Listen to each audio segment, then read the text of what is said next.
You can listen to The Professional Left wherever you get your podcasts, on Netroots Radio, or at our website, proleftpod.com, where you can also contribute to this podcast. There is a PayPal button at our website, or you can mail us a letter and or contribution at P.O. Box 9133, Springfield, Illinois, 62791. This is the podcast for the week of November 10th, 2023. It's not safe for work. Recorded live from the Cornfield Resistance, where Illinois is now the 5th state to have a $1 trillion economy. And we've gotten our 9th credit rating upgrade in the 5 years since J.B. Pritzker has been our governor. It's The Professional Left with Driftglass, Blue Gal, and J.B. Pritzker.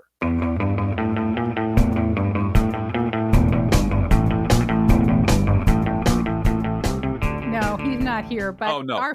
Our future couldn't be brighter, Driftglass. It couldn't be brighter. It just couldn't be brighter. Yeah. Yeah. It's a good day to be in Illinois. It really is a huge success story. Very much like Bidenomics. Yes. J.B. Pritzker economics is having lots of fuck you money to personally spend on Democratic politics. That's right. And a legislature that is happy to work toward upgrading the credit rating of the state. Yes. You know, he was pretty low to start with on that one. Yeah, it was. And for the first time in a while on the social medias, Pritzker was mentioning the failures of the previous administration. So yeah, and rightly so. Rightly so. Yeah. No, the previous governor, we went 2.5 years without a budget because he wanted to destroy unions. Right. And you know what happened to unions in Illinois? They're doing fine. They're doing fine. They're doing much better. Really, throw more into the briar patch. That's a great idea. Yeah. Best environment for labor in 6 decades. Oh, unbelievable. And all these electric battery plants and electric school bus plants. And, J.B. Pritzker is never happier than when he's celebrating economic development. I was at this meeting yesterday in the early hours of the morning about policy in Illinois, public economic policy in Illinois. And they talked about I think it's pronounced Hobalt Bridge project in Joliet. Uh-huh. And it's a terrific example of this kind of economics working. It's the unions took their retirement money, the retirement fund, and invested like $10 million in this public-private partnership in this bridge. But other private interests wanted the bridge built because they wanted truck-through traffic to be a lot more efficient, to get to a traffic hub and to get things through. So everybody makes money on this. Mm-hmm.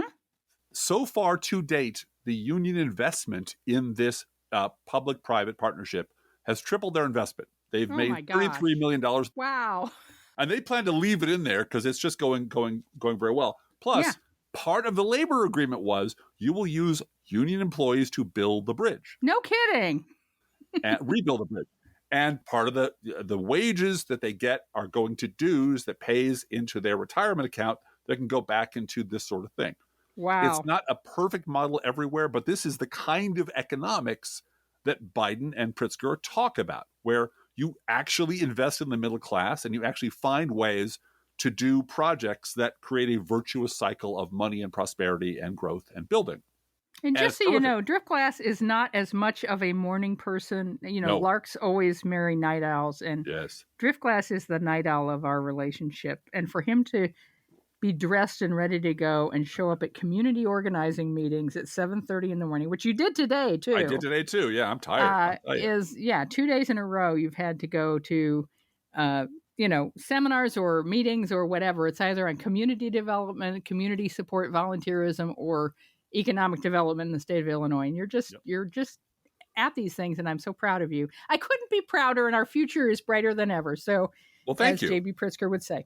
And speaking again, of unpaid labor, yes. As if Driftglass doesn't have enough unpaid labor in his life. Driftglass is going to be on the radio with Brad Friedman, Desi Doyen, and the inimitable Digby this afternoon. So we're going to cut our podcast a little short today so he can be on the broadcast. And he's going to talk about the post-debate midden pile with Digby and Desi and Brad. And this is on the broadcast and a radio station possibly near you, but definitely, if you Google broadcast, you'll find it. Yeah. It'll be up later on today. And it's always fun to listen to Driftglass and Digby talk about politics because they're both so smart. And people find our podcast through that broadcast. Avenue. Well, we nice. like to do these kind of things. And you especially do great with Digby on the broadcast. Well, it's a lot of fun. Now, in a preparation for the broadcast, not in preparation for this show, because we don't care. No. What? But in preparation for the broadcast, because you want to be able to keep up with Digby, Driftglass watched the entire Republican debate last night. I can't believe I ate the whole thing.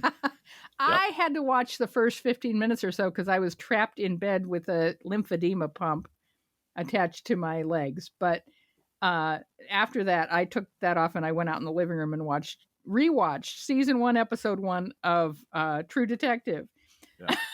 Much less terrifying. I was just not going to watch any more of Vivek Ramaswamy being an asshole. And he was. But you sat there and took notes. So tell me what happened, and give us a little preview of what you're going to tell Digby. Well, how about usually, that? like for this podcast, this is a little behind the scenes stuff. Usually for this podcast, a couple of days before, we talk about what we want to talk about, and then at some point in the 12 or 14 hours before we do the podcast, I write up not a script because it's not scripted, but extensive notes about what we want to talk about and what we should mention. And we always miss something.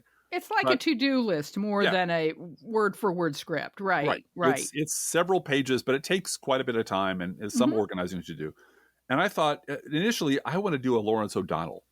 For people that didn't watch that last night, tell them what Lawrence O'Donnell did. There was a panel discussion on MSNBC about, so how'd you like the debate? And they were all just staring at each other like, what the hell do we talk about? This was what just happened? And he just held up a blank notepad and said, these are my notes. I didn't take any notes. I wanted to do that, except just hand my wife a Post-it note with the word scum written on it. Because Nikki Haley had it with Vivek. And then we just riff from then on out. And I thought, well, that's probably not the best way to do a podcast that's in its 756th episode and has certain reputation to uphold, is fairly well prepared, and not not just me gassing on about David Brooks forever and ever, which I haven't done in a long time. So you got to give me credit for that. Anyway, so instead, I decided to do a variation of an exercise that I used to do with writers groups that I used to facilitate. And I'm pretty sure I've mentioned this before. In those groups, we'd pass around each other's stories, or maybe something from classical literature, like something from Gogol or Dostoevsky or something. And we'd each read a couple of pages.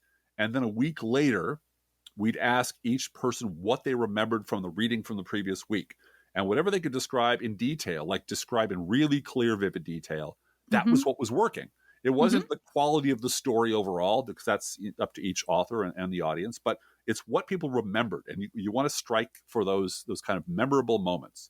And doing that recall a week later is really a test. It is. I've been in writers groups where they do it right away. Like, this really jumped out at me. But a week later, you've really got to have really vivid imagery for someone to remember something a week later. Yeah. And we were all there for the same reason. So we listened very aggressively and attentively. But it really did matter. It really, really did matter. And that would show what really got the reader's attention and what didn't. And in the case of the Republican debate Wednesday, what they didn't talk about was also pretty striking. But it was, it reminded me, I think I talked to you, I'm looking for a hook. I'm looking for a way to describe this to people who didn't watch it, who don't want to watch it. We did a whole podcast on Science Fiction University on a show called Bodies, Netflix show called Bodies, which is about a murder where a body appears in 4 different time periods. Same body, same location in London. Decades apart. Decades or centuries apart. Yeah. And we had a lot of fun with that, and a lot of people told us they liked it. And this was sort of like that. It was watching candidates who are all running to appease very different constituencies across different decades, different eras of debating. They're all having different debates in different time periods. They all happen to be on the same stage. So, like, Ron DeSantis is still running as Trump without the tweets. He wants to be a bigger jerk and a bigger bloodthirsty monster than Trump. He's bitter. He's angry. He wants to kill people at the border, shoot them dead. If they come across the border and I don't like the look in their eyes, I want the army to kill them, and I want to invade Mexico and kill them too. So that's what Ron DeSantis is doing. Grim, bloodthirsty monster. Now, Nikki Haley is running to appease the 9 Republican donors who really want George H.W. Bush back. Oh, if only those George people H.W. are giving her big money, by the way. Yeah.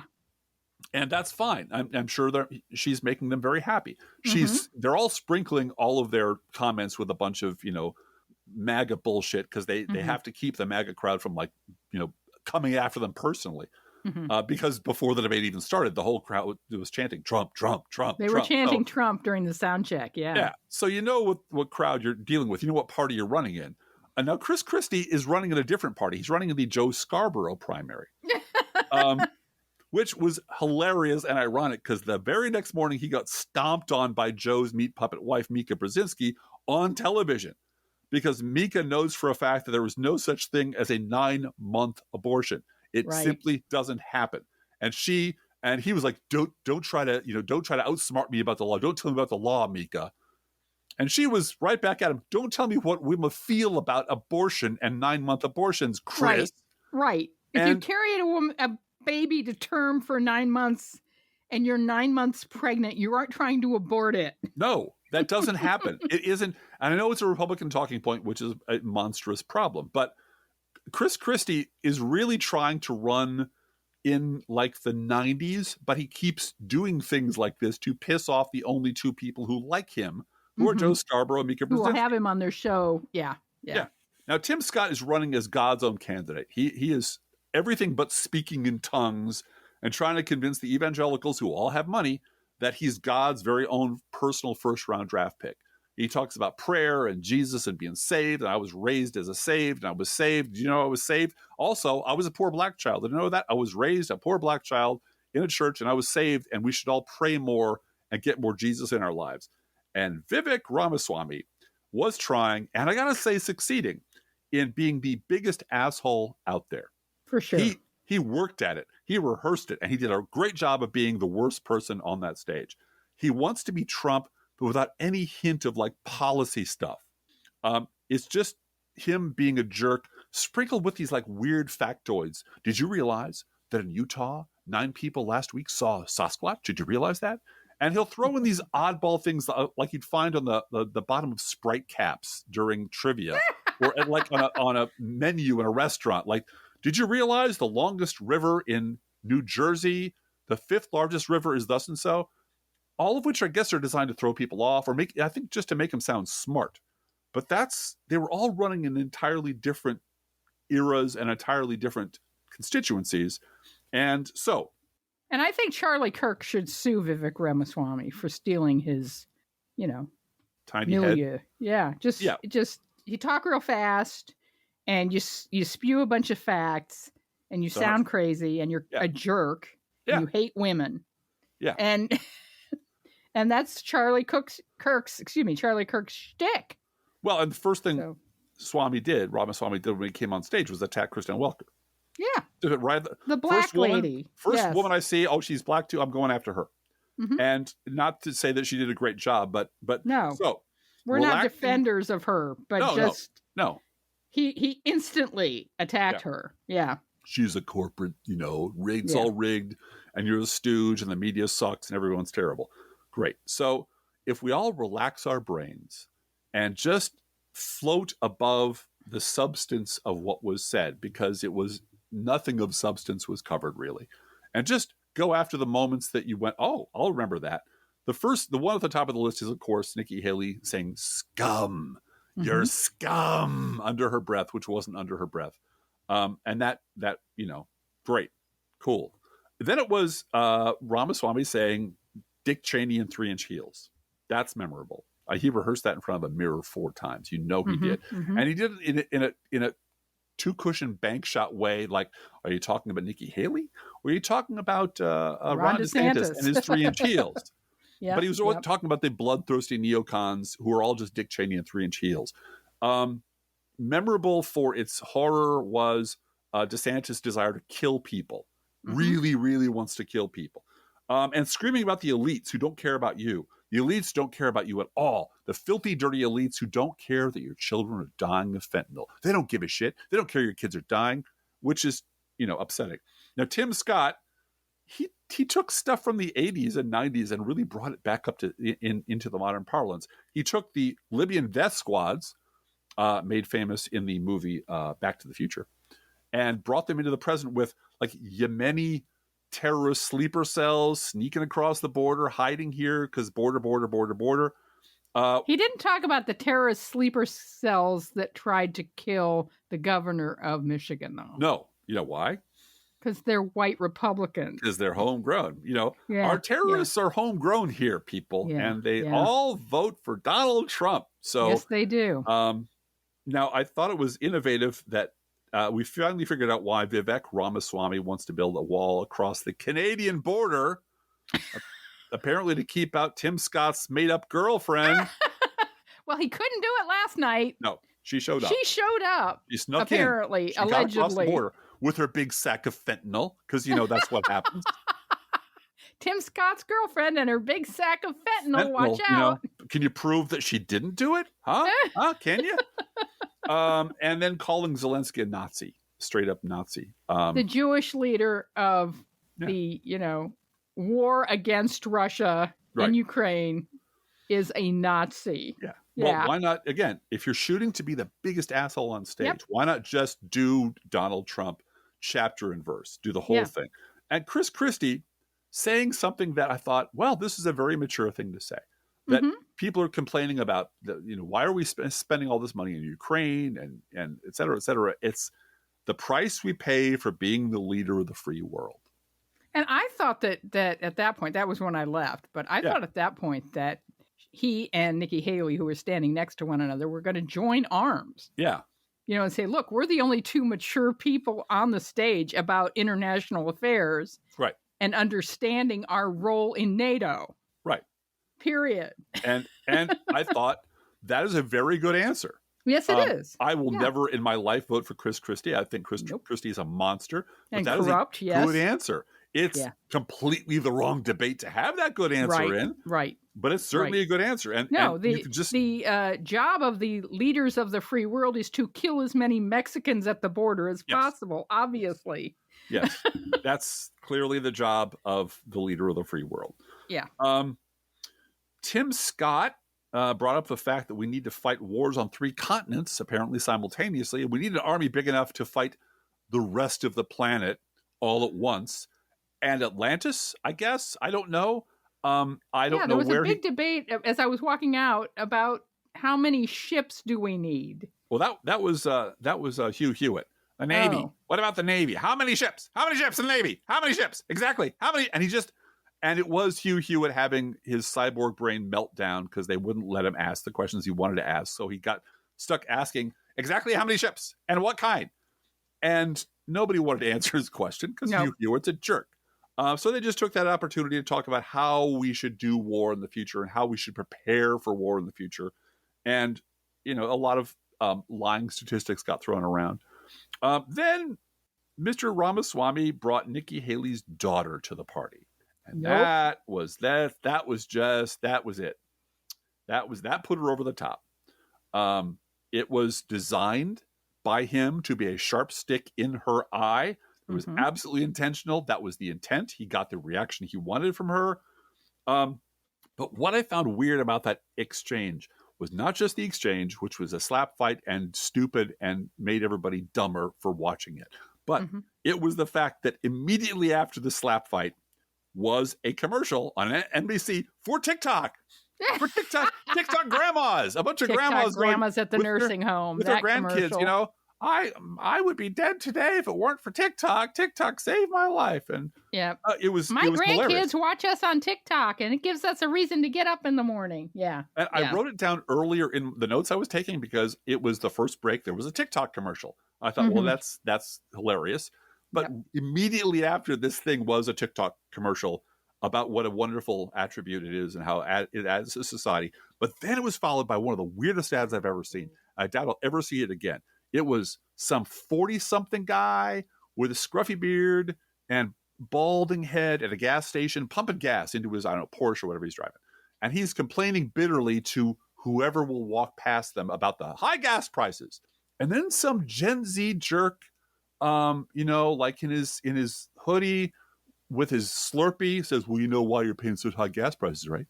And the guy says, no, because, of course, you get your advice about foreign policy and gas prices from some jerk who's walking by with a Slurpee. But just a rando on the street. Yeah. And it was Biden's, and this is direct quote, Biden's easy pass lane for whales. Apparently, there's an easy pass lane at the Panama Canal, I'm guessing, that lets whales through, that slows down the shipments of gasoline and oil, and that's why your gas prices are higher. End of commercial. And I just thought, this is the greatest moment of my life. This was awesome. This was so bad and so dumb and so random. I thought, really, did the Do Not Destroy guys on Saturday Night Live get money and time to put on a commercial just to see if people were paying attention? Is this a test to see who fell asleep and who's paying attention or who's hallucinating? Amazing. But then we got back to the debate, and the consensus around what we should do about energy in this country was horrifying. It was drill everywhere, destroy everything, burn coal, burn it all now, drill it all now, take it out of everything. Every drop of oil in this country should be drilled immediately, and we should become the biggest oil exporter in the world. There was no concern about the environment. There was no concern about the future, no mention of climate change at all. And that's what I mean by things that they didn't talk about were very striking. No mention that climate change exists at all, much less something must be done about it. It's burn everything right now, and it's all Biden's fault. And then Tim Scott went, again, back to the 80s, because that's where everything that's where he is, lives, apparently, yeah. and brought back, by name, the Laffer curve. Like endorsing the Laffer curve? He mentioned it by name. The Laffer curve was right. The more you cut taxes, the more revenue you get. Because Jesus, apparently. And that was his answer to how do you balance the budget? Well, you cut taxes. And you balance the budget by cutting terrible things. All of them were all over the place on abortion, except the obvious answer to the abortion question was, you assholes got what you wanted.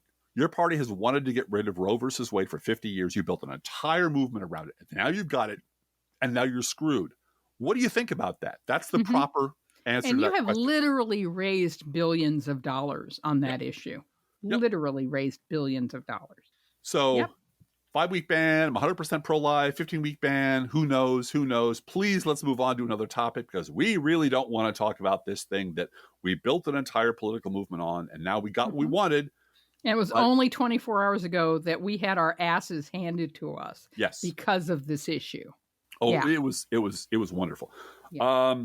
There was Vivek going on about Joe Biden's not even the president. He's not even the president. He's a puppet of the managerial class. So why don't you just get over it, run Gavin Newsom or Michelle Obama or whoever you're really going to run for president, and quit pretending Joe Biden's president, which was, plus talking about the next generation incessantly, about the torch pass to my generation, and I'm a young generation, and people like me, people my age, et cetera, et cetera. Tim Scott, to conclude, wants a great awakening. He wants prayer, a lot of prayer. He wants to fight the godless left. That'd be you and I, Blue Gal. He'll fight us, destroy us. Yeah, I hear about the godless left in Sunday school all the time. Yeah. Yep. Also, no trans stuff.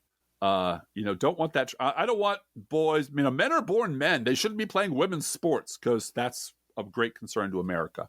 Yeah. And finally, Chris Christie again, saying that it's a gift to be an American.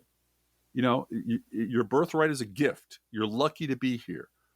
And the people are exhausted from all the division and all the fighting, et cetera. All of which is true, except, your party is not embracing that. Yes. Your party is the problem, Chris. Look to your left, look to your right. What do you see? That's the problem. But that was the debate. It was meaningless. It was weird to watch. I did skip over to Fox, by the way, because why not watch what other people are watching?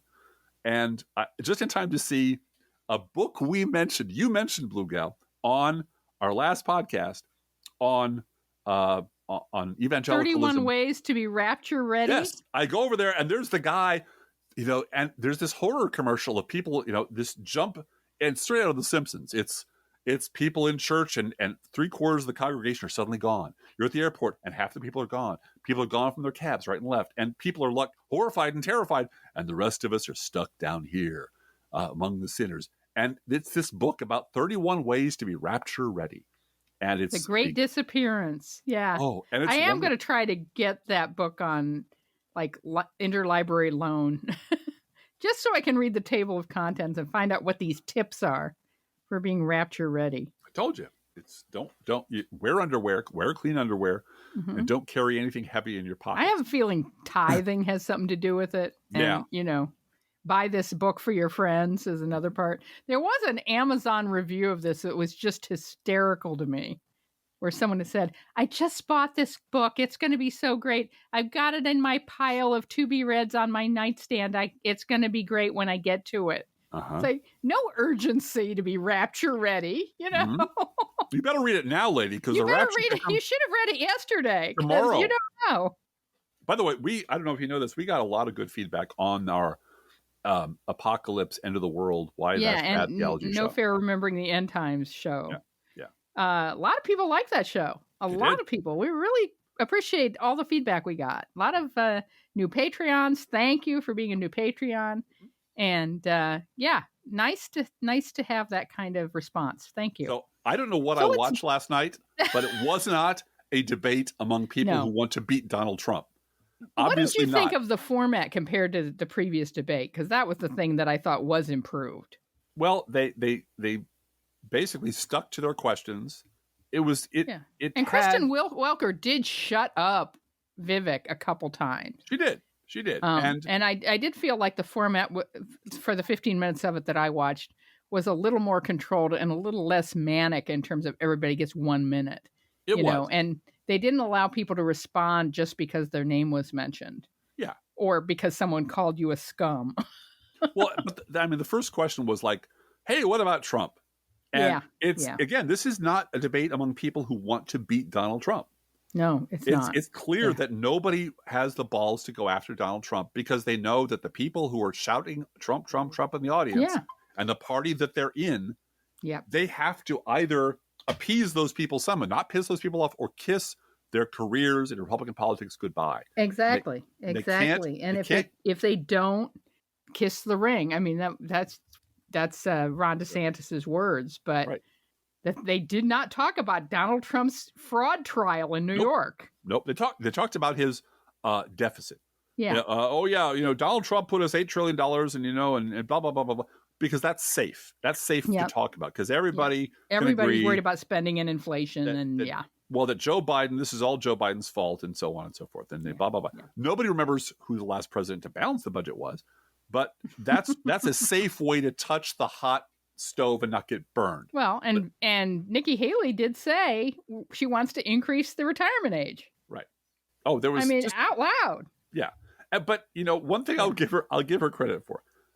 Nikki Haley brought up a certain topic that nobody wanted to touch, which was the 60 vote threshold in the Senate. And it was, look, for all the bullshit you're talking about, abortion limits and et cetera, you need 60 votes in the Senate, which is not technically true, but it's practically true. And you need a majority in the House, and you need a president who will sign it. You're never going to get that. That is never going to happen. All this shit they're talking about, as stupid as it is, as dumb, as impossible, as counterproductive as it is, as destructive as it is never going to happen because there's never going to be a Republican majority, a 60-vote majority in the Senate or a majority in the House at the same time and with a Republican president in the White House. It's just never going to happen. So all of this stuff was just, it was just a bunch of, flapdoodle. Speaking of 60 votes in the Senate, this is not in our notes, but it is breaking news. Joe Manchin is not running for re-election next year. Oh, no. Yeah. However, will we? Well, there was a lot of celebration going on among my colleagues at Crooks and Liars, but I said, you might be saying hello to Majority Leader Mitch McConnell again. Right. By the way, it's tough. I do a letter perfect imitation of Mitch McConnell. You want to hear it? Sure. That's it. You want to hear it again? No. Yeah. Sorry. Anyway. Yep. Okay, so let's dial the timeline back 12 hours to waking up Wednesday morning. Yeah. To Democratic victories practically everywhere. Practically everywhere you would expect, and a lot of places you wouldn't. Yeah, exactly. Moms for Liberty lost big. Yes, they did. Bigotry lost. in Pennsylvania, Iowa, Minnesota, North Carolina, and Virginia. And Virginia's election was so bad for Republicans that Glenn Youngkin announced Wednesday morning he's not running for president in 2024. Yeah. So go figure on that one. Anybody want to buy a 2024 Youngkin vest real cheap? Because here's something that you might have missed. 162 Moms Demand Action on Gun Safety volunteers ran for office in 2023. And so far, by the current count, 88 of the 162 have won their races. This includes 38 volunteers who won seats on city councils, 29 who won seats on school boards, and 10 who won seats in their state legislatures. We've been talking about how important state legislature races are. These volunteers for Moms Demand are running for office and winning. And it's nice to see and important to remember that women voters can walk and chew gum at the same time. Yeah. And that it is as much a threat to bodily autonomy to have AR-15s on the streets, especially, owned by domestic abusers, as it is to have abortion banned. Andy Beshear won re-election as governor of Kentucky. We're going to talk a little bit more about that in the news roundup. And the media response to Tuesday night's elections was predictable. I don't know if you got a chance to listen to Keith Olbermann yet today, Driftglass. No, I have not. But he went on and on about New York Times pitch bot. Yeah. And how, you cannot tell the difference anymore between you can't. New York Times really pitch can't. bot and the New York Times. Yeah. Bad news for Biden. But there was something else you noticed, a media trend. Yeah, I will mention two people by name who I like, but their rants on Twitter and their constant imprecations are getting boring, and I wish they would not stop them, but I wish they would modify them. Mark Jacobs, I believe, worked for the Chicago Tribune as an editor for 20 years. And Margaret Sullivan, who's a very good writer, and I respect her a great deal, but I have noticed, as perhaps you do, that they, among others, are people who worked in the media for a very long time and are now writing columns and getting on social media and shaking their fists at the media, quote unquote, in ways that sound eerily similar to what liberal bloggers were writing about 20 years ago and 15 years ago and 10 years ago. And you kind of wonder, where were you during all the time when all of this was leading up to the point we're at now? And how is it that you are just now catching on to this? And are you just like Republican politicians who only get their courage and their tongue released from the corporate clamps once they've retired and have no power to do anything about the problem? Because Margaret Sullivan, again, a wonderful person. I wish her nothing but success. She has a column in The Guardian today entitled, "The Public Doesn't Understand the Risks of a Trump Victory. That's the Media's Fault." And where's she been? And this is the subtitle: "With democracy in the balance, the press must relay the crucial importance of this election, the dangers of a Trump win." Apparently because she still thinks Walter Cronkite and two other networks are the news, and everybody watches the same Huntley and thing. Brinkley, But you just go through this thing, and there's like one paragraph after another. The press must get across. The press must do this. Instead, journalists are doing this other terrible thing. And what about this other thing? And here's what the journalists must do. And journalists need to figure out a way to do this and that and that. And it goes on and on like that, which is great. And so there's all this. It's the media's responsibility to grab American voters by the lapels, not just to nod to the topic politely from time to time. It goes on and on and on like that, which is great. Pin down Republicans, whether they support this or that. Use direct language. And you get to the end of the article, and there's no mention at all of the mechanism by which this will be enacted. There's no mention of who is making the decisions at the major news networks and the newspapers to not do all the things she said must be done. Is it your friend, what's her name, Susan Busby at the Washington Post? Is she the one who's standing on the throats of the editorial people and preventing them from writing good stories, or not demanding of them that they write better stories? Who is it at NBC who's doing this? Who is the person at ABC and CBS? who are forcing their reporters to not talk about Trump being a liar. Yeah. And I just wonder, Driftglass, let me ask you a question about this, Sure. though. Who is she writing for? I don't know. I really don't know. Because is she just writing for her friends at the, DC cocktail party circuit to say, I'm right about this and everyone else should be as equally alarmed as I am on the Acela corridor train? I don't have any idea. And I don't either. I don't either, because the people voting, the young people particularly, middle child and her friends who went to the polls in Wisconsin to elect a new Supreme Court justice. Yep. Which no one should be able to elect a Supreme Court justice, in my opinion. But this, they did this for choice, and they did it in droves in colleges across Wisconsin. Yes, they did. And the influx of voters, this is something Charlie Kirk has his panties in a twist about, because the Swifties, all they want is swift abortions. Mm-hmm. But Taylor Swift registered hundreds of thousands of voters this year. Yes, she did. And the people who are playing Among Us with Alexandria Ocasio-Cortez and getting their politics from some game. Right. Conversation. They're having conversations about on the Discord. Yeah. On the Discord about child care tax credits. Right. And some of these conversations are happening in places that are outside of the circles that you and I travel in. If we didn't have 20-year-old kids, we wouldn't know about this stuff. Absolutely not. And so focusing on, I think about who is the Washington Post editorial board writing for? Who's the New York Times editorial board writing for? We know exactly who the Wall Street Journal editorial board is writing for. We sure do. Absolutely. And so some of these folks, I just think you're just so insular that I can't even care. I get that there's this Twitter conversation and there's these debates about what the media, and you rightly criticize people saying the media should win.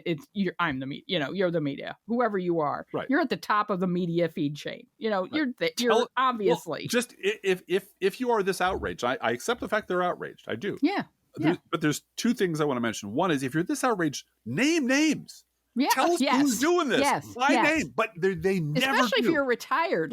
My bosses at the Washington Post squelch story after story about Trump's threat to democracy. Or it's what they're teaching kids at this journalism school, and here are the professors who were doing it. Yeah, whatever we're saying it is, you got to do both sides all the time, right? Whatever it is, In every institution, there is someone setting the standard for the culture. It doesn't just leak out of the walls, right? Someone is setting the cultural standards, and tell us who those people are, so we can talk to them, so we can write about them. Yep. Secondly, there's a thing that Rod Serling has written about twice. The late great Rod Serling, once about a TV show he had, I think, on the Twilight Zone. The other one was he wrote the script for the movie called The Man, which is the first black president. And he said the sponsors were real insistent that you never mention the name of the political party you're talking about. Ever, under any circumstances. He said, so you get this sort of mishmash of people referring to the party and referring to issues that don't exist. Mm-hmm. And he said it turned into tapioca. It turned into nothing because you couldn't actually name the people who were the problem, the people who were attacking the problem, the issue at hand, because the sponsors would shit themselves if you did that. Yep. And I have a feeling there's some residual feeling that I can't really say who I'm talking about, but I'm hoping they'll get the message if I blink my eyes fast enough and they'll recognize that. And maybe if I send semaphore signals. No, see, liberals have done you a huge favor.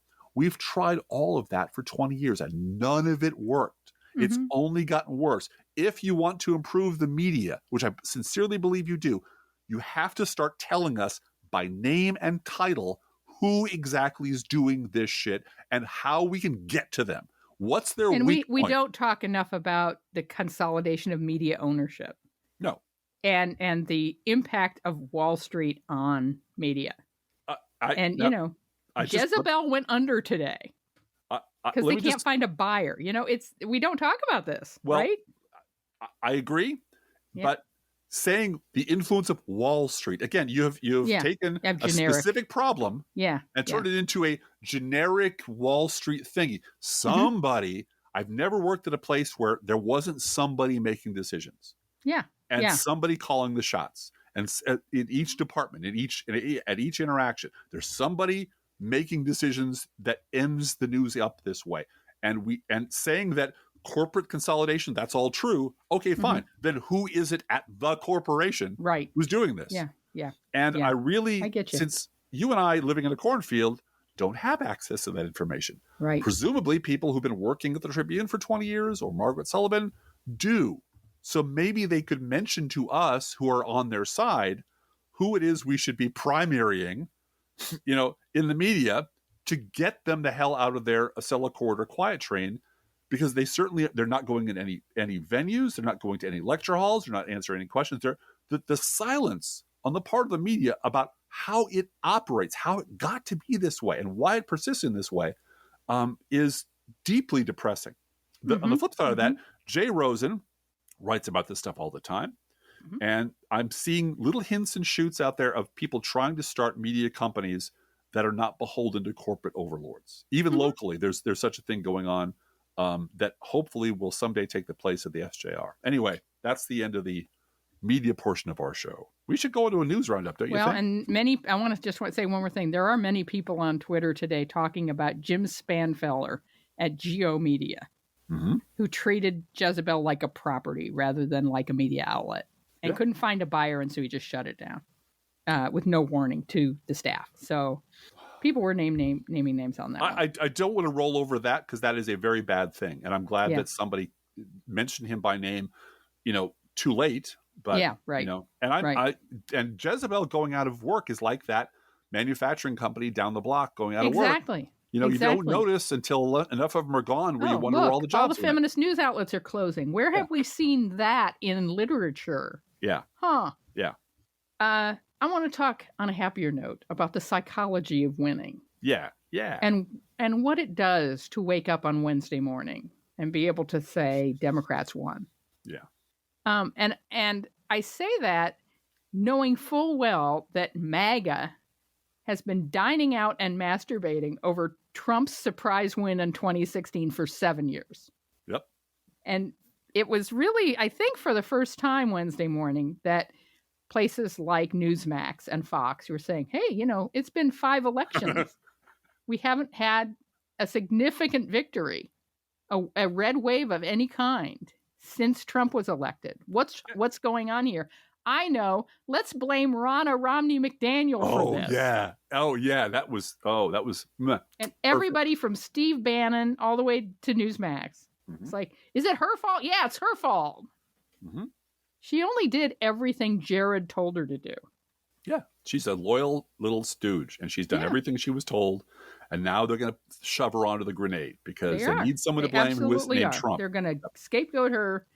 And I mean, yes, she is head of the RNC. And her going on television and explaining what her job is not helping.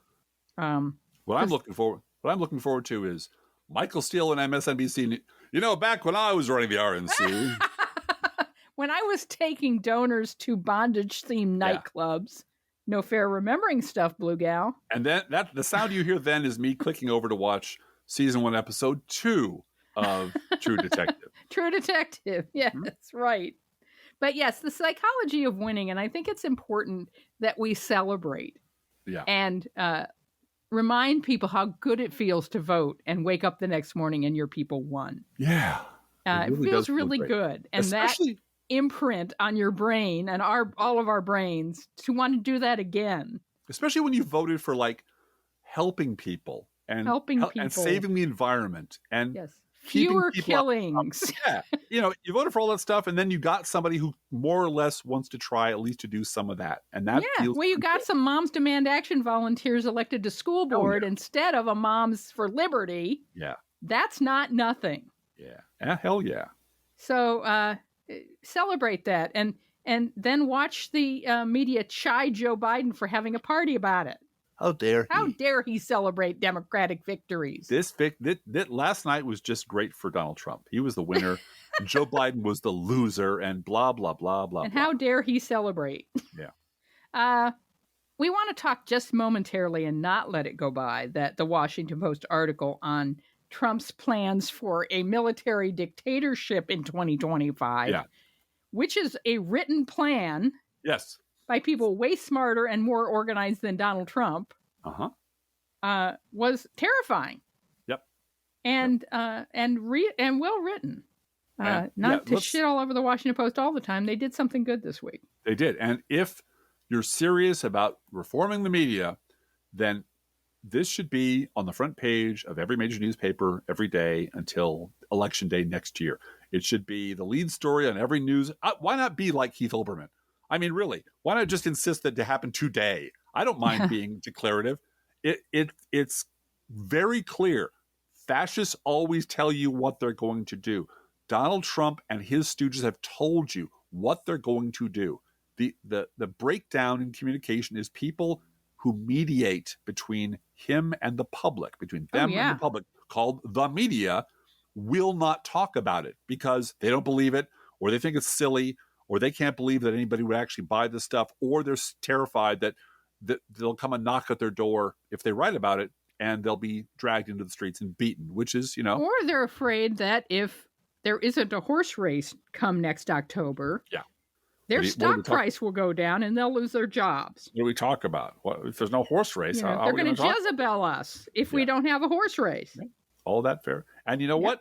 I'd like it if someone were telling us from the inside what was really going on. That we have been forced and we are definitely required to do this. Yeah. We have to build up the Republican Party and make it a horse race. And if that means PTSD for 60% of the American population, so what? Tough shit. Good for ratings. Our stock price is more important than your mentality and emotions. Yeah. Let's do a news roundup. The President Bidening continues. The SAG strike is over. Yes. The Hollywood strikes have ended. This is from Vox. The Hollywood actors strike is finally ending late in the evening on November 8th, 118 days after walking off set. SAG-AFTRA, the Union for Actors and Performers, and the AMPTP, an association of Hollywood's largest studios, announced they reached a deal. And there was a very funny tweet about Jerry Ryan, who is being on Star Trek. Yeah. Some other actor tweeted, the strike ain't over until Jerry Ryan says so. And she retweeted that and says, that's a wrap. That's a wrap. We're done. So it's done. Move on, Driftglass, to the next one here. Well, I just want to say it's time for Alan Tudyk to get back to work, okay? Get back to work, Alan Tudyk. We know you deleted your Twitter account and moved over to Threads, and we're thinking about you. But I followed him on Threads, but get back to work. We want Resident Alien. We want Resident Alien back. I don't want any more excuses, okay? No more excuses. Okay? No more excuses, right. Alan Tudyk. Now, and speaking of labor disputes, there's this little startup called Tesla. Might have heard of it. Has been hit by the first strike in the company's history. Over 500 mechanics and technicians in Sweden won't touch a Tesla. No service, no repairs. And it could soon expand to no imports or exports because Elon Musk refuses to sign collective agreements in any country. News about things that happened almost overnight, the Trump family of business geniuses suddenly doesn't know anything about how their family business even operates. I don't know. Emails? I don't remember. Whatever. Just pour concrete. Don't ask me no questions. Now, first, in court, Donald Trump this week lost his damn mind.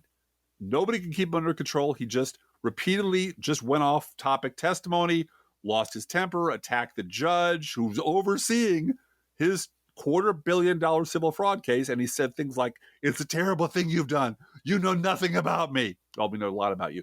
Trump called New York Attorney General Letitia James a political hack, and her prosecutors, they're all haters, complaining that it's a very, very unfair trial. This outburst prompted New York Judge Arthur Engoron to direct Trump's lawyers to control him, saying, this is not a political rally, this is a courtroom, unquote.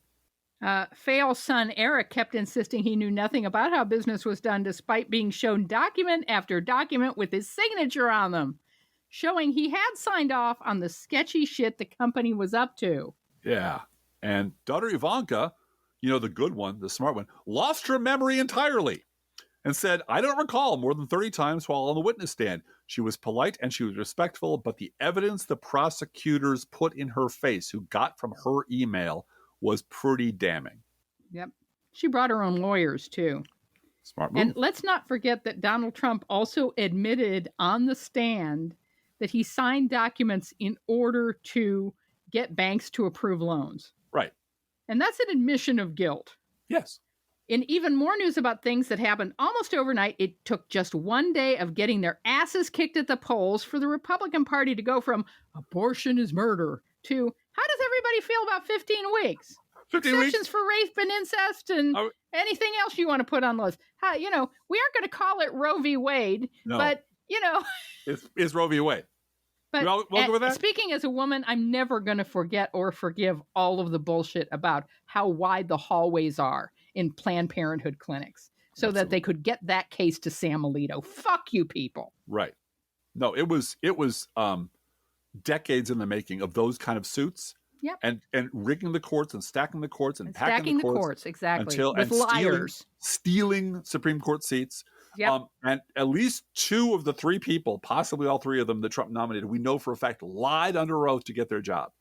It's precedent, it's precedent, it's precedent. I would never touch it. We would never talk about it. It's settled law. Susan Collins going, well, he seems okay to me. Yep. And the minute they get on the court, boom, Roe v. Wade is dead. And they should be impeached. I mean, seriously. Yep. They lied to get a job for life on the Supreme Court, and everybody knows it, and they're never going to be impeached because we live in a shitty timeline. Nearly 17 months after that, Supreme Court struck down Roe versus Wade, and for the second general election in a row, voters in increasingly Republican-leading states defended abortion rights. Imagine that. In Tuesday's off-year general election, Ohio voters passed a constitutional amendment guaranteeing access to abortion. Trump won Ohio in 2020. In Kentucky, Democratic Governor Andy Beshear, we've spoken about him a few minutes ago, won re-election, a state that Biden lost by 26 points after making support of abortion rights a key message of his campaign. And in Virginia, Democrats won majorities in both chambers, yes, where Republican Governor Glenn Youngkin had put a 15-week abortion ban at the center of his campaign to help Republicans gain control of the 2 houses they just lost. Mm-hmm. Way to go, Glenn. Way to go. Yeah, I keep going back in my mind to the $400 shopping trip to Atlanta. That was a common thing in Birmingham, Alabama when I lived there. And enough people, and we go over this all over and over on this podcast, how Republicans depend on Democrats to clean up their messes. Republicans depended on Democrats to keep abortion rights alive. Absolutely. And they could hold up their noses and raise billions of dollars and depend on Democrats to protect the rights of their daughter when their daughter forgot to take her pill, protect their wives when their wives had an ectopic pregnancy, et cetera, et cetera. You could depend on Democrats to make sure that I wouldn't be inconvenienced by my own politics. And the Supreme Court called your bluff on that one. They sure as hell did. They sure as hell did. And so this is where we have to go. The Minnesota Supreme Court rejected an attempt to block Trump from the state's Republican primary ballot next year under the 14th Amendment. The justices, however, did not rule on the merits of the 14th Amendment claim that Trump is ineligible to hold office on the basis that he engaged in insurrection, leaving open the possibility that he could still be blocked from the 2024 general election ballot. I'm not holding my breath on that one after listening to Keith Olbermann this morning. Yeah. He was incensed about this. The court said it dismissed the case because the state's primary is an internal party election to serve internal party purposes, and election officials in the courts don't have the authority to stop the Republican Party from shooting off their own dick. No, that's not what they said. From offering Trump as a primary candidate. Yeah. With, as of this recording, 10 days left before a potential government shutdown and no strategy to keep the government open, Speaker Mike Johnson suggested that the public, quote, trust us because they've earned that trust, man. They've earned it. After House Republicans failed to find a consensus on a spending plan during a closed-door meeting, which one member described as, quote, a train wreck, Johnson said he'd reveal the GOP's funding plan in short order, like God reveals his plans.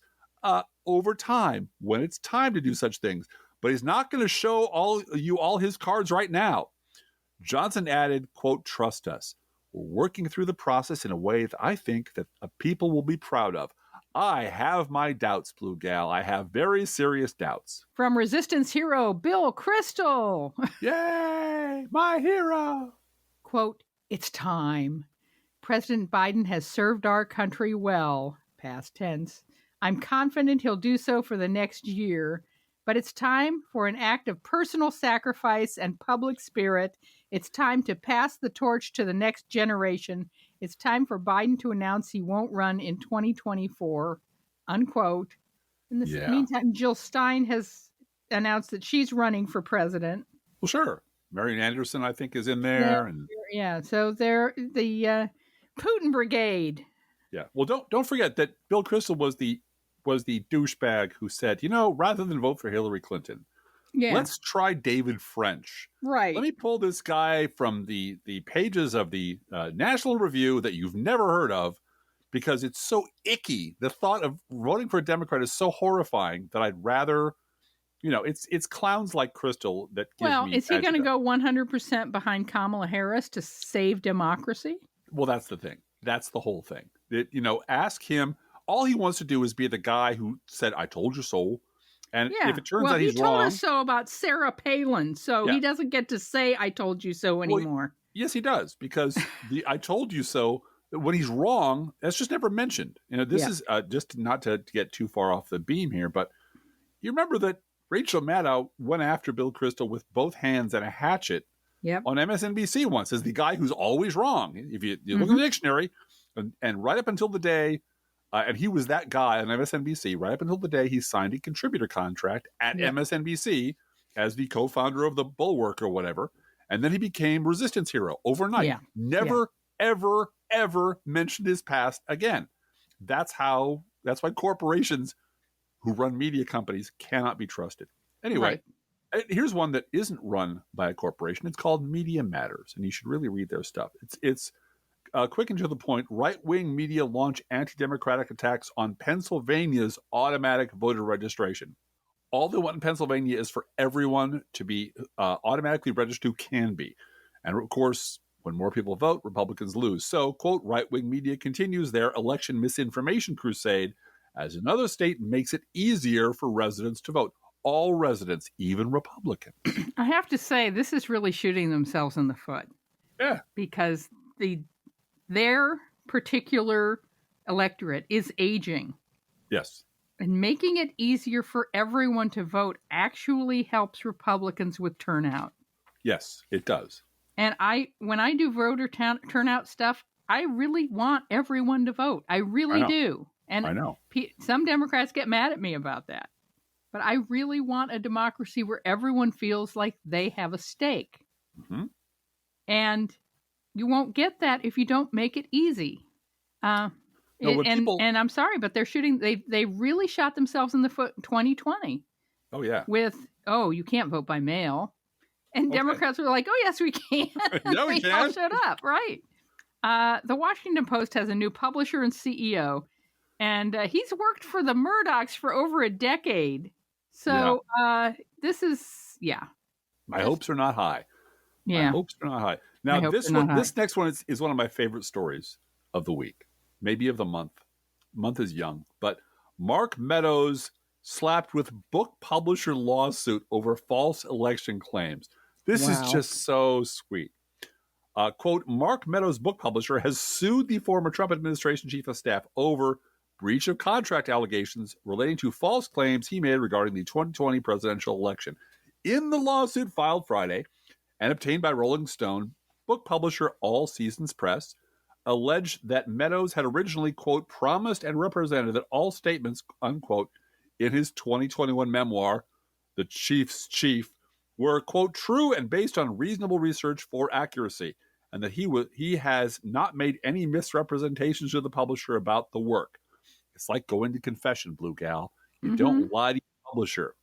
The publisher claimed that Meadows contradicted those statements after reportedly testifying before a grand jury that he told Trump that they'd lost the election. Per ABC News, Meadows testified in exchange for immunity from prosecution in the election interference case against Trump. Boom. Pretty satisfying stuff. You know, they should put everybody who publishes a book under those right-wing imprints under oath before they publish. Mm-hmm. You'll find out a whole lot of things. They'll lie unless they are in real trouble and they have immunity offered under as oath a carrot. In court. Right. You know, this is a contract. You are under oath telling me that everything in this book is true. And if you perjure yourself, you're not only going to be sued under the contract law, you're going to go to jail. That's, what if we sent liars to jail, Driftglass? Then writers Unreal. would, I just call my stuff fiction and I get away with murder. Speaker of the House Mike Johnson admitted that he and his son monitored each other's porn intake in a resurfaced clip from 2022. The unearthed clip shows Mike Johnson promoting an app called Covenant Eyes, which scans your devices and sends a report to someone if you view quote-unquote sinful material. The app says, quote, defeat porn, unquote. You cannot tell me that the incognito tab on Google bypasses that. Doesn't bypass that. I'll bet it does. You cannot tell me that you and your 17-year-old son sharing porn information to keep each other honest isn't one of the creepiest things you've heard. Except, as I think I'm quoting Keith Olbermann, for every closet that they're going to open up on Mike Johnson, they're going to find doors to other closets. Yeah, all the closets. Yeah, he's these creepy evangelical types are just the worst of the worst. So Donald Trump this week, this is just a quick quote, we won all 50 states, unquote. That's it. He's still at it. It isn't we just won or we won a landslide. We won every state. We won all 50 states, and everything else you hear to the contrary is a lie. That's, he's mental. If you're still voting for this guy, consider leaving my country. Yep. Oh, Trump's Alina Habba, or his lawyer, decided that attacking the judge was a good idea. Quote, but I was told to sit down today. I was yelled at, and I've had a judge who is unhinged slamming the table. I don't tolerate that in my life, and I'm not going to tolerate it here. Call the judicial manager right away. Yes, Karen Habba. And she also complained about, look, if all this has already been decided, what am I getting paid for? Honey, you're not getting paid. Yeah, unless you got the money ahead of time. Yeah. And here's more Trump court stuff, because you can never have enough of this. This is a little bit of a dialogue interaction. New York attorney to Trump, did you get copies of statements in 2021 about, the stuff he's on trial for? Trump's answer was, I was so busy in the White House with China, Russia, and keeping the country, ... The attorney then reminded Trump, you were not president in 2021. He's nuts. Trump unprompted on the witness stand. We cannot emphasize enough. Lashed out at New York Attorney James on the witness stand. I think she's a political hack and using this case to become governor. This is a disgrace. I think she should be ashamed of herself. The fraud is her. Now, over on Fox News, noted barfly and fake judge Jeanine Pirro puked her crazy all over Twitter over a quote from actual Judge Engoron that she and Donald Trump both deliberately truncated so they could get mad about it. Mm-hmm. This is what Perino said he said. I'm not here to hear what President Trump has to say, period. That's what she said he said. And here's how she reacted. Right to confront your accusers? First Amendment? Judge Engoron is so corrupt and unethical that he virtually guarantees the reversal of whatever decision comes out of this kangaroo court. And then she took a big drink of box wine and fell asleep. Now, here's what Judge Engoron actually said. Quote, I am not here to hear what he has to say. We are here to hear him answer questions. And most of the time, he is not. He is in a goddamn courtroom under oath to answer questions, not to stage a stupid little Trump rally for the amusement of, and at some point, Pirro knows this. She's just lying to her audience, and they're all mad about it because they're all morons. From the just reelected governor of Kentucky, Andy Beshear, quote, just look at what we were up against. 5 super PACs. My opponent's super PAC, Mitch McConnell's super PAC, Rand Paul's super PAC, the Club for Growth, the Republican Governors Association. We beat them all at the same time. Mm-hmm. Yeah. It was a very good speech. And he invoked God a lot. I don't know if you noticed that. It was a speech for his audience. Yes. He expressed love for family, love for his dad, former Governor Beshear, and his mom, hugged his mom. broke down with his wife and kids, his sullen teenagers who were, they were on the stage because they had to be, and they had to smile for Dad and it's Dad's job and everything. But he hugged them, and the hugs were genuine coming back to him. So yeah, he's got a bright future. He's got a bright future in this Democratic Party. In third-party grifting news, Dean Phillips has hired Jeff Weaver. You might remember him, a top aide to Bernie Sanders' presidential bids, and Zach Grauman, Andrew Yang's former campaign manager, because the grifting it can never stop. Now, you ask, what about Steve Schmidt? Yeah, Isn't he what the hero about of the Steve story? Schmidt? I thought he was grifting on this guy. Steve Schmidt has quit the campaign, ... to start a super PAC that will support Phillips with ads. I presume a whole lot of that money for those ads will be going to Steve Schmidt's third house. Yeah, no, that's what happens. You buy ads and your organization gets a fee for every ad you buy. Yeah. That's where the money is, obviously. That's where the real money is. Okay, we mentioned this earlier, but here's the quote from Mika Brzezinski calling out Chris Christie's abortion lies on Morning Joe. Quote, "There are not women in the state of New Jersey trouncing into doctor's office asking for abortions in the 9th month. It doesn't happen. And every woman knows that." Mm-hmm. The first budget amendment from Representative Claudia Tenney of New York's 24th District was to reduce White House Press Secretary Karine Jean-Pierre's salary to $1. That was her big thing. Now, Tenney won her seat in 2021 by 109 votes and would never have come close had she not embraced Trump's style of lying and bomb-throwing politics. Trump spoke at a fundraiser for her in 2018 and endorsed her in 2020. And that's all they are now, just these horribly dumb stunts. Small, vindictive people who have nothing to contribute. Yeah. Hey, speaking of which. Yeah, today in the Comer Corner, James Comer is still trying to turn loans repayments between the Biden brothers into a scandal, while all of a sudden at the same time, Kentucky property records show that this person named James Comer engaged in some extremely shady land swaps with his brother. With his brother? Are you kidding me? The Daily Beast is reporting in one deal involving $200,000 into a shell company, James Comer channeled extra money to his brother. Mm-hmm. It is all projection with these people. Even down to the $200,000. It's crazy. It's all projection. It's all projection. And I've never heard of extra money in my life, but okay, no. I'll accept that as a fact. Each week we post to our Facebook page and website an internet kitty sent in by you, the listeners. Oh my gosh, this week's we have 2 internet kitties. They are 2 new rescue kittens, brother and sister, named Teddy and Cricket. And in this photo, it appears that Teddy has snuck up on Cricket and Cricket has levitated about 2 feet. It's hilarious. It's a great photo. Mm-hmm. They are wee little kittens. You know they're going to grow really fast. Mm-hmm. And the reason they're going to grow fast, why? Is because, of course, Teddy and Cricket eat freshly poured cat food, our fake sponsor.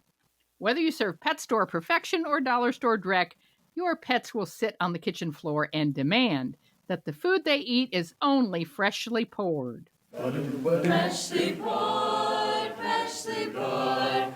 Oh, my Lord, it's freshly poured. And you can visit these cute kittens, Teddy and Cricket, at our Facebook page or website. And you can send your internet kitty, dog, or any other pet to us at our email address, proleftpodcast@gmail.com. We do not care what side of the rainbow bridge your pets are on. We never discriminate against anyone who's on the other side of the rainbow bridge with my mom. Love is love. Yeah. Love is love. You can also write to both of us at proleftpodcast@gmail.com. Feel free to write us. We love hearing from you. Be aware that if you write to us at any of our addresses, we reserve the right to read your email or U.S. Postal Service. Go, Postal Unions! Letter on the air unless you say otherwise. By the way, Teddy and Cricket are on this side of the Rainbow Bridge. They were just rescued recently, so they're hilarious. Don't forget our gourmet coffee guideline. If you can afford to buy an espresso-based beverage for yourself, like peppermint spice, right? I mean, Driftglass actually likes peppermint coffee. I do. Yeah. So buy one for us. This is not charity. This is our job. If you can spare $5 a month, please spare $5 a month. And you can do that at patreon.com/proleftpod. Please share our show on social media. And if you love this podcast, or if you love Science Fiction University, or No Fair Remembering Stuff, or you just love Driftglass, that's fine too. I love Driftglass too. We have something in common. Aw. Please get someone else to listen to Driftglass. And thank you for doing that. Hey, Driftglass, how are the Internet Kitties doing this week? Well, Blue Gal, I need to remind you that the Internet Kitties have all stated 30 times under oath that they do not recall who knocked over the flower pot in the living room and then peed in the dirt. They're just like Ivanka Trump. They really are. Let's think about living. Think about living. Let's think about loving. Think about loving. Let's think about the hooping and the hopping and the popping and the lovey-dovey. Let's forget about the wine and the crying, the shooting and the dying, and the fellow with the switchblade knife. Let's think about living. Let's think about life. The Professional Left podcast is recorded under a Creative Commons license. Copyright 2023 DGBG Productions.